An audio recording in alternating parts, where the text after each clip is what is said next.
మన నియోజకవర్గంలో ఒక లేడీ సింగం ఉంది. ఎవరు? మాధవిరెడ్డి గారు. కరెక్ట్గా 9 నెలల ముందలు వచ్చారు. ఆరు కష్టపడ్డారు, ప్రతి గడప దొక్కారు, ప్రజల మనసు గెలుచుకున్నారు.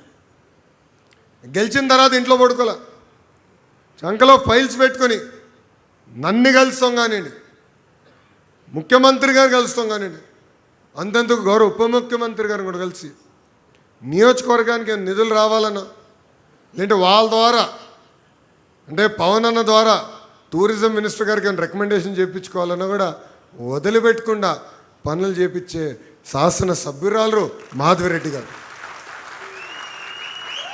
ఆమె పట్టుదలతో ఇప్పటికే 750 కోట్ల రూపాయలు విలువైన అభివృద్ధి కార్యక్రమాలకి మనం శ్రీకారం చుట్టాం. త్వరలో అనేక కార్యక్రమాలు కూడా మనం పనులు కూడా ప్రారంభించకపోతున్నాం.